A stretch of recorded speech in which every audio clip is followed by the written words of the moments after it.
شروع اللہ کا نام لے کر جو بڑا مہربان نہایت رحم والا ہے۔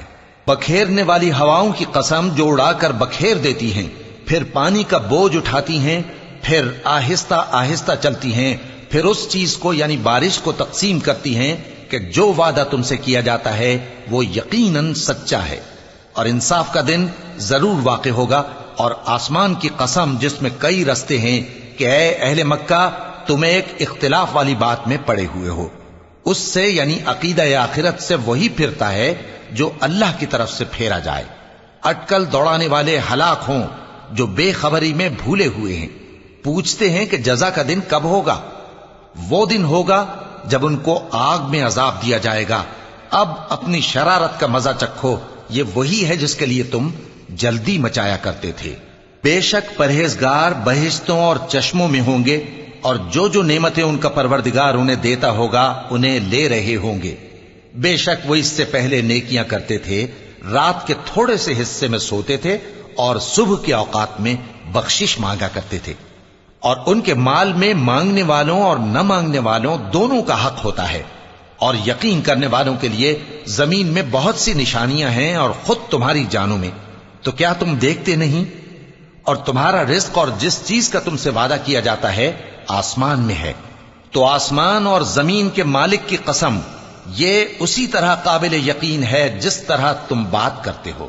اے نبی، کیا تمہارے پاس ابراہیم کے معزز مہمانوں کی خبر پہنچی ہے؟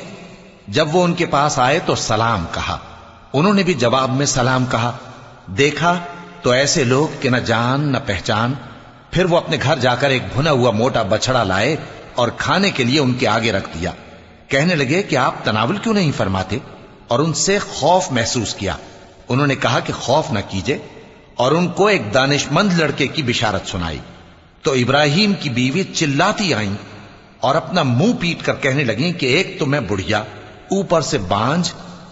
انہوں نے کہا تمہارے پروردگار نے یوں ہی فرمایا ہے، وہ بے شک صاحب حکمت ہے، خبردار ہے۔ ابراہیم نے کہا کہ فرشتو، اب تمہارا اصل کام کیا ہے؟ انہوں نے کہا کہ ہم گناہگاروں کی طرف بھیجے گئے ہیں تاکہ ان پر گارے کی پتھریاں برسائیں جن پر حد سے بڑھ جانے والوں کے لیے تمہارے پروردگار کے ہاں سے نشان کر دیے گئے ہیں۔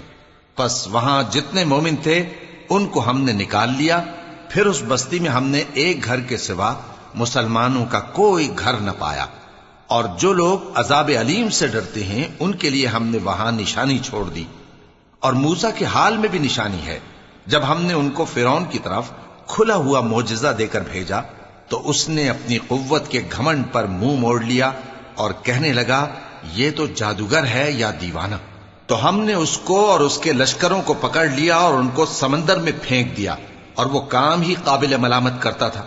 اور عاد کی قوم کے حال میں بھی نشانی ہے، جب ہم نے ان پر نامبارک ہوا چلائی، وہ جس چیز پر چلتی اس کو ریزہ ریزہ کیے بغیر نہ چھوڑتی۔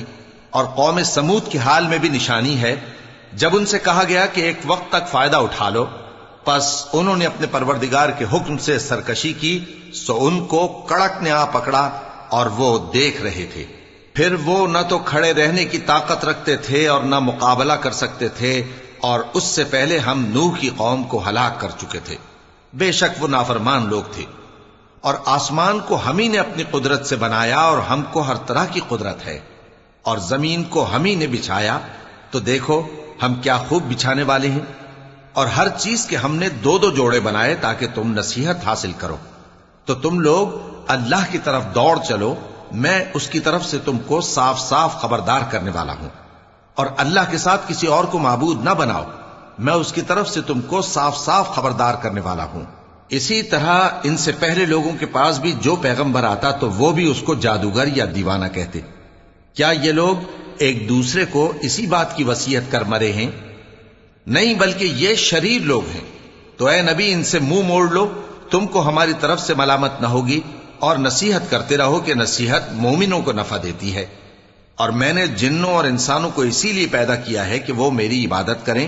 میں ان سے رزق تو نہیں مانگتا، اور نہ یہ چاہتا ہوں کہ وہ مجھے کھانا کھلائیں۔ اللہ ہی تو سب کو رزق دینے والا ہے، زور آور ہے، مضبوط ہے۔ سو کچھ شک نہیں کہ ان ظالموں کے لیے بھی عذاب کی نوبت مقرر ہے، جس طرح ان کے ساتھیوں کی نوبت تھی۔ تو ان کو مجھ سے عذاب جلدی نہیں طلب کرنا چاہیے، پھر جس دن کا ان کافروں سے وعدہ کیا جاتا ہے اس سے ان کے لیے خرابی ہے۔